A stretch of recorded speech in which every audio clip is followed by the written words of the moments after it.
Hello guys, the DB Grinder here, back at it again with another video, and this time we have Bruh on Poke versus Ultra Plant, and this is going to be a $50 finals. This is also hat format, or NAWCQ 2014, and let's go ahead and hop right in. So we will go ahead and we will see Ultra Plant win the rock, paper, scissors shoot, and they will decide to go first, 40 versus 40, gotta love to see it. Opening hands, we have MST, Upstart, MST, Instant Fusion, Infernity Barrier. Okay, so we have Infernity, they have Trap Tricks, Trap Hole, Nightmare, Card D, Duality, Soul Charge, Bottomless, and then this is the last format that you drew 6 in. It actually changed the day after Nats. Then they draw into a Solemn Warning. Activate Duality, look at the top 3. Yeah, just grab Sanctum. That card's crazy. That's just a free pop and a body. And then Normal Summon Card D, set 4, Card D, Tribute, draw into a Beagle Tech and a Dianea. Okay, so, I mean, they're not really that good right now. Dianea becomes a lot better once you have a Murmillo in play. And then they draw Thrasher. So, activate Upstart Goblin, draw into an Infernity Break, and then we're just going to go set 4, pass.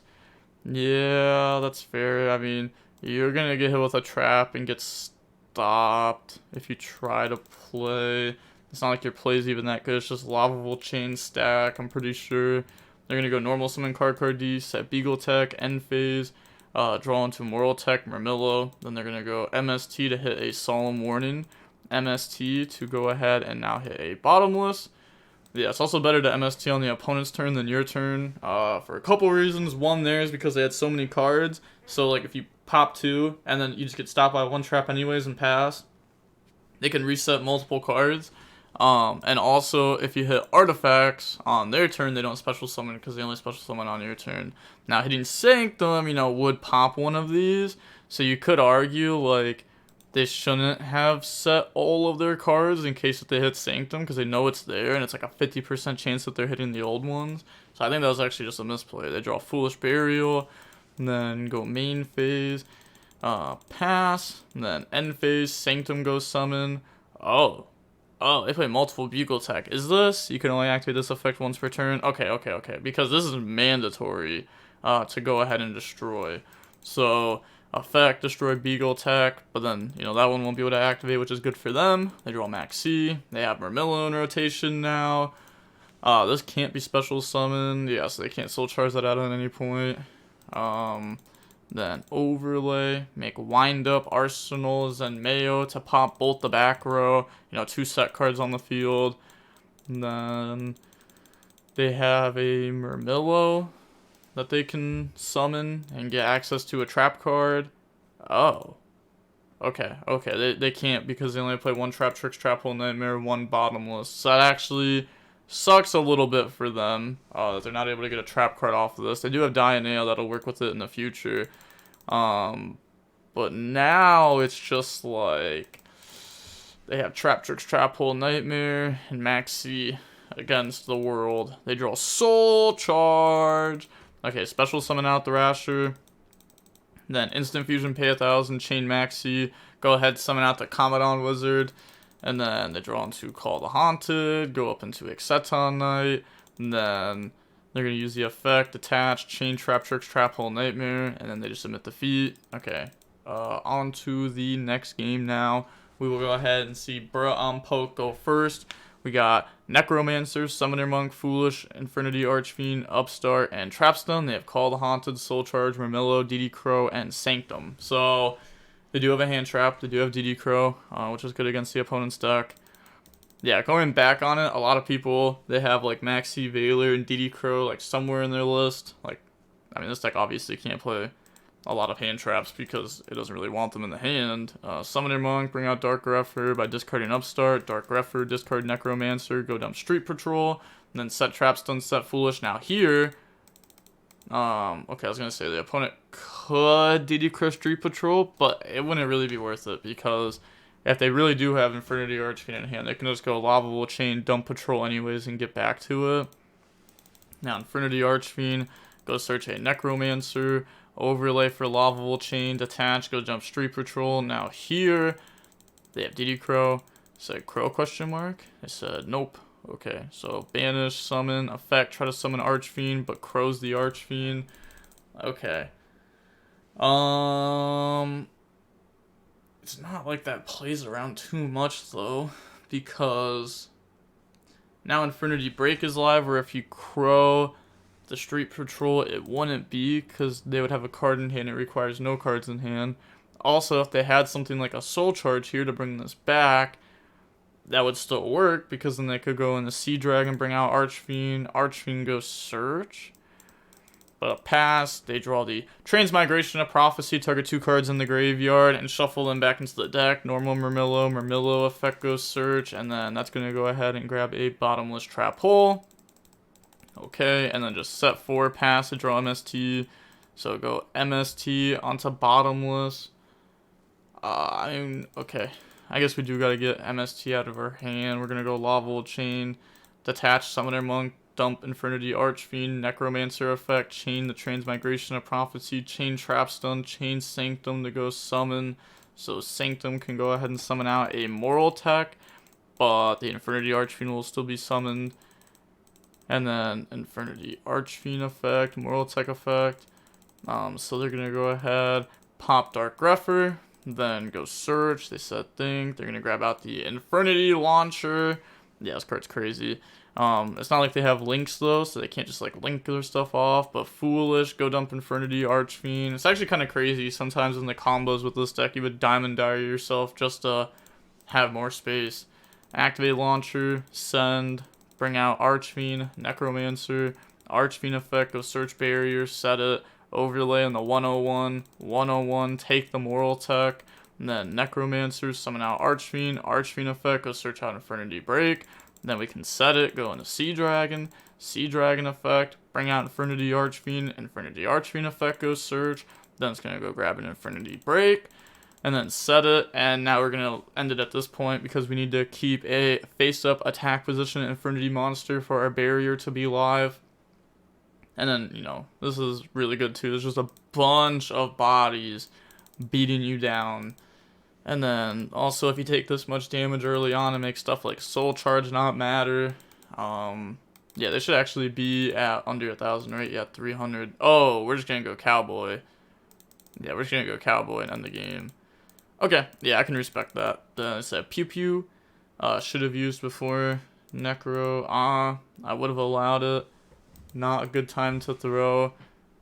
Yeah, I mean, that's fair to say that, like, before they use Necromancer effect, they can go Transmigration of Prophecy, so that way if they chain Trapstun, because Trapstun was a popular card in this deck, then afterwards, you know, in response to that, chain Sanctum, summon Moral Tech, and then Moral Tech can pop the Necromancer, so then, but they're saying they would have allowed it, which I guess is fair because they had Foolish, but on Ultra Plan's side, they should have definitely done it, because, you know, that would have beat Trapstun. But, like, you know, if you happen to have, like, Trapstun Foolish, then, like, okay, nice, you know?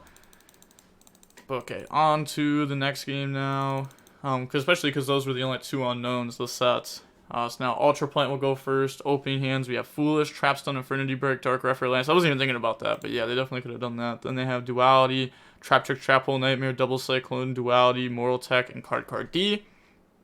So we're going to go main phase. I mean, that's solid, right? We got Duality. Look at the top 3. We have Card D. Okay. They have Beagle Tech, which is actually fine. We have Double Cyclone with the Moral Tech, too. And then summon Card D, set 4. Card D, Tribute, draw Card D, Breakthrough Skill. Draw Soul Charge. Okay, so next turn they have another fairly slow turn. But, yeah, it's going to be nice. They do have a bunch of advantage. But it's like, I don't even know if you'd go for it. It's just kind of slow against Infernity because they can really pop off.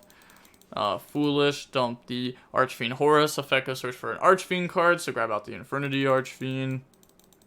And then normal summon Dark Grepher. Effect, discard Infernity Archfiend. Dump Necromancer. And then set 3. Soul Charge. All 3 monsters back out from the graveyard. Archfiend, Necromancer, and the Archfiend Horus. Then Infernity Archfiend effect to go search. They're going to chain Trap Tricks, Trap Hole, Nightmare to shut that down. And then they said after Double Cyclone to pop the Infernity Break and Beagle Tech. And then Beagle Tech effect, summon, pop. So I wonder why we're doing this here. Maybe I'm just forgetting, but is there like a good Link 3 or a good rank 3 to make here? Or is it just like a Zen mains, right?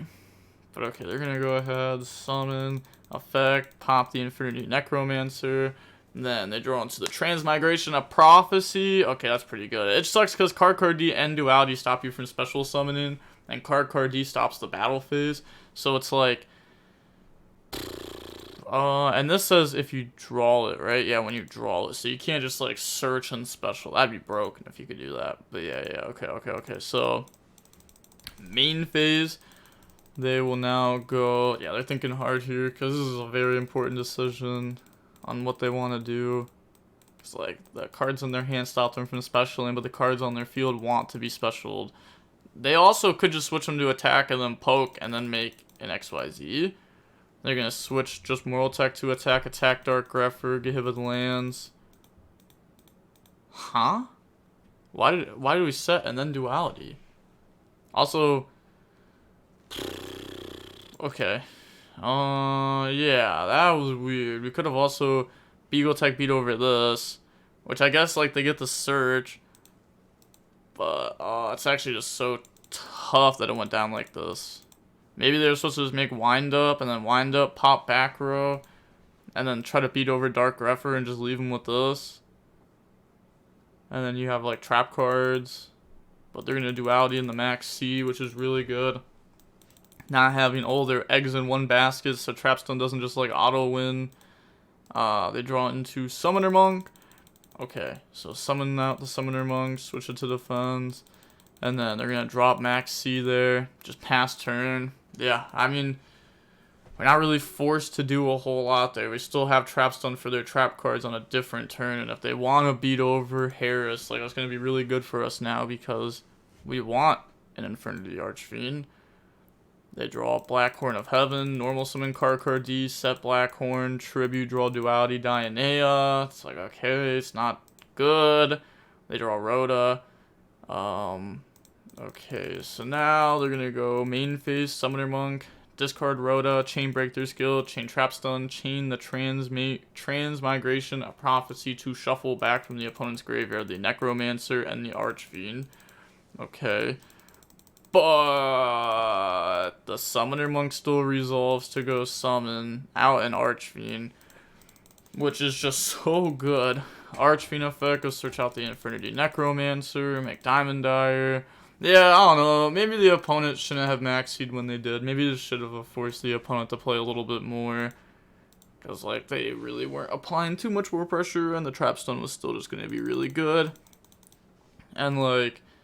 You put them on half Trapstone anyways because you had Breakthrough Skill for whatever they were making, so then you could have maybe forced it out. Yeah. I don't like how they played that. Necromancer effect, bring out from the graveyard, Infernity Archfiend effect, and then go search for a Necromancer, overlay, Lavable Chain, effect, detach, go dump the Street Patrol, banish, summon Necromancer, bring out Archfiend effect, go search, and then said Mathing, grab out a Infernity Archfiend, overlay for Sea Dragon, detach, bring out the Street Patrol, switch to attack, 66, 5, and then, okay, that's game.